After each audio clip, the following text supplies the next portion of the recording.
तो अब तो शाम होने को आई है, मगर अभी तक एक भी यात्री नहीं आया। अगर ऐसा ही चलता रहा तो फिर मैं अपना घर परिवार कैसे चलाऊंगा। अब मुझे अपने घर चलना चाहिए। पता नहीं घर जाकर भाग्यवान को क्या कहूँगा।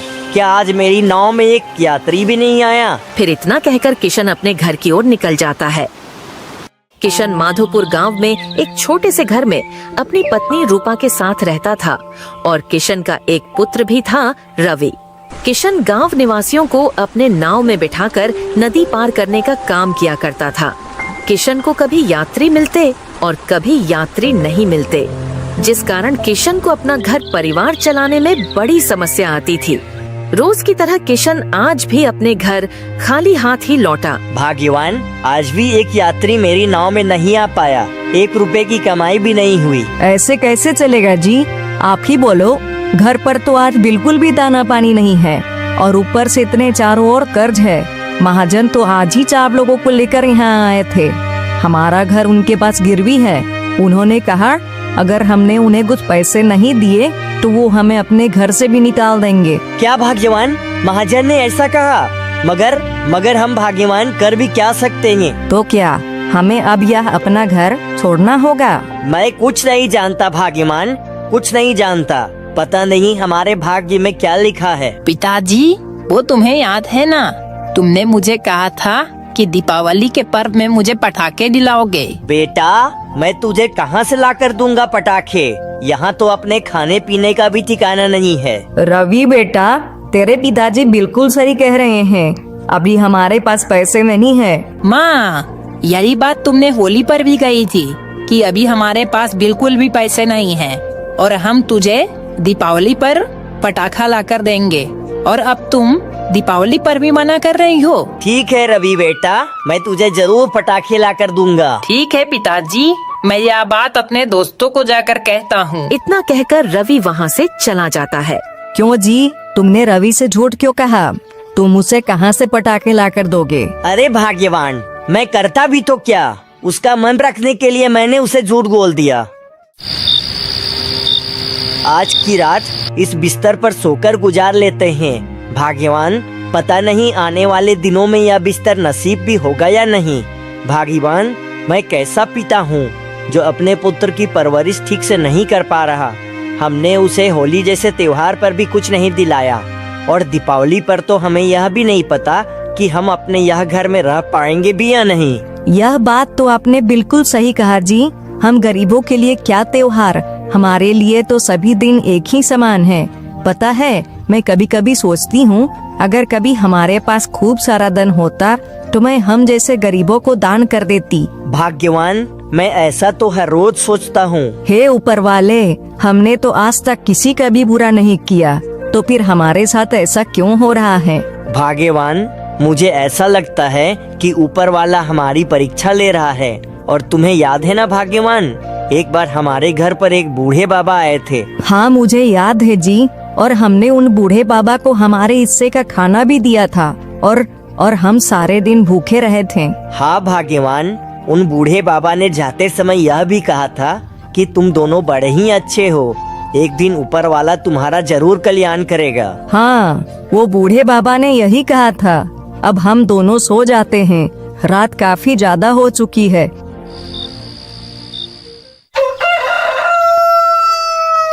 ठीक है भाग्यवान, अब मैं नदी के किनारे की ओर जा रहा हूँ। ठीक है जी। पिताजी, आज याद से मेरे लिए पटाखे लेकर आइएगा, कल दीपावली का त्योहार है। ठीक है बेटा, मैं जरूर तुम्हारे लिए पटाखे लेकर आऊंगा। अरे, आज भी कल की तरह एक भी यात्री नहीं आया। अगर आज भी मुझे एक पैसा भी नहीं मिला तो जरूर हमें घर से बेघर होना पड़ेगा। हे ऊपर वाले, कुछ तो कर। अब मुझसे और सहा नहीं जाता। मैं कैसा पिता हूँ जो अपने बेटी की ठीक ढंग से परवरिश भी नहीं कर पा रहा हूँ। मुझे अब मेरी पत्नी का दुख और नहीं देखा जाता। किशन ये कह ही रहा होता है कि तभी अचानक से वहाँ एक बूढ़े बाबा आ जाते हैं। अरे बेटा, तुम क्या मुझे नदी पार करवा दोगे? अरे बूढ़े बाबा, आप यहाँ? बूढ़े बाबा, आप कुछ दिनों पहले ही हमारे घर आए थे ना, भिक्षा मांगने के लिए। अरे हाँ बेटा, मुझे याद आया। तुम तो वही हो ना जिसने अपने हिस्से का खाना मुझे दे दिया था? हाँ हाँ बूढ़े बाबा, आपको नदी पार करनी है ना?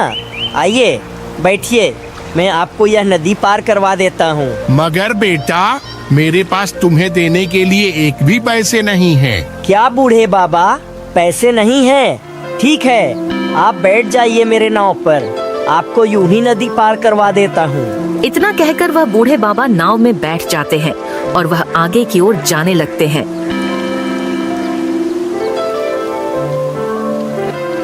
बस बेटा, इस किनारे पर तुम मुझे उतार दो। अरे बेटा, आज तुम्हारा चेहरा उतरा उतरा लग रहा है, बताओ क्या बात है? अरे बूढ़े बाबा, अब मैं आपको क्या बताऊं? मेरा जीवन अभी बड़े ही दुख के साथ गुजर रहा है। फिर किशन ने अपनी सारी तकलीफ उन बूढ़े बाबा को बताई। मेरे पास इतने भी पैसे नहीं है कि मैं अपने पुत्र के लिए दिवाली पर पटाखे खरीद कर उसे दे सकूं। अरे बेटा, तुम्हारा जीवन तो बड़े ही कष्टों के साथ बीत रहा है। रुको, मैं तुम्हें कुछ देता हूँ। फिर वह बूढ़े बाबा अपनी पोटली में से एक घड़ा निकालकर किशन को दे देते हैं। ये लो बेटा, ये घड़ा तुम अपने पास रख लो। मगर बूढ़े बाबा, इस घड़े के अंदर क्या है? बेटा, ये कोई साधारण घड़ा नहीं है, इसे तुम साधारण समझने की भूल मत करो। यह एक जादुई घड़ा है। यह घड़ा मनुष्यों के कर्मों के आधार पर उन्हें फल देता है। क्या कर्मों के आधार पर उन्हें फल देता है? आप भी ना बूढ़े बाबा। ठीक है, अगर आप मुझे घड़ा इतने प्यार से ही दे रहे हो तो मैं इसे रख ही लेता हूँ।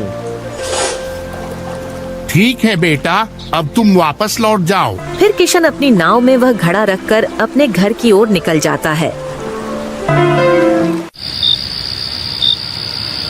भाग्यवान, अरे ओ भाग्यवान, सुनती हो? अरे आप आ गए जी। आज आपको कुछ पैसे मिले या नहीं? नहीं भाग्यवान, आज भी नाव पर एक भी यात्री नहीं आया। अच्छा, तो इसका मतलब हमारे नसीब में घर से बेघर होना ही लिखा है। हाँ भाग्यवान, शायद तुम सही कह रही हो। मगर भाग्यवान, वो बूढ़े बाबा मुझे मिले थे जिसे हमने अपने हिस्से का खाना दिया था। वो आए थे, उन्हें भी नदी पार करनी थी, मगर उनके पास पैसे नहीं थे, तो मैंने उन्हें यूं ही नदी पार करवा दी। पिताजी, आप पटाखे नहीं लेकर आए हो क्या? कल दीपावली का त्योहार है। बेटा, मुझे माफ करना, मैं तेरे लिए पटाखे नहीं लेकर आ पाया। मेरे पास पैसे नहीं है बेटा। जी, लेकिन तुम्हें यह घड़ा किसने दिया? भाग्यवान, यह घड़ा मुझे उन्हीं बूढ़े बाबा ने दिया है। वैसे इस घड़े में है क्या जी? क्या पता भाग्यवान, इस घड़े में क्या है, तुम ही इसे खोल कर देख लो। मैं इसे तो अभी तक खोल कर देखा नहीं हूँ। फिर रूपा उस घड़े को खोल कर देखती है तो वह हैरान हो जाती है। उस घड़े के अंदर ढेर सारे सोने के सिक्के होते हैं। अरे, ये देखिए जी, हमारे तो भाग्य खुल गए। ये देखिए, इसमें तो ढेर सारे सोने की मोहरें हैं। सोने की मोहरें? अरे हाँ रूपा, वाकई में इस घड़े में तो सोने की मोहरें हैं। इसका मतलब वह बूढ़े बाबा ने सही कहा था। क्या कहा था उन बूढ़े बाबा ने? भाग्यवान, वो बूढ़े बाबा ने कहा था। फिर किशन रूपा को सारी सच्चाई बता देता है। मैंने आपको कहा था ना कि आज तक हमने किसी का कुछ बुरा नहीं किया, तो हमारे साथ भी कभी बुरा नहीं होगा। और आज अपने अच्छे कर्मों का फल मिल ही गया। पिताजी, तो इस बार हम दीपावली का त्योहार खुशियों से मनाएंगे ना? हाँ हाँ बेटा, क्यों नहीं बेटा, जरूर मनाएंगे दीपावली का त्योहार। क्यों न इस दीपावली के त्योहार पर हम हमारे जैसे गरीबों को पटाखे और मिठाइयों से भेंट करें, जिनके घर में ना तो पटाखे हैं और ना ही मिठाइयाँ। हाँ भाग्यवान, तुम बिल्कुल ठीक कह रही हो। कल हम दीपावली के मौके पर ऐसा ही करेंगे। अब हमारे सारे दुख के दिन कट जाएंगे। और फिर अगले दिन दीपावली का त्योहार आ ही जाता है। पूरा गांव पटाखे की आवाज और खुशियों में डूबा होता है। और रूपा की बातों के अनुसार किशन गांव के बीचों बीच में ढेर सारे पटाखे और मिठाइयां लाकर रख देता है।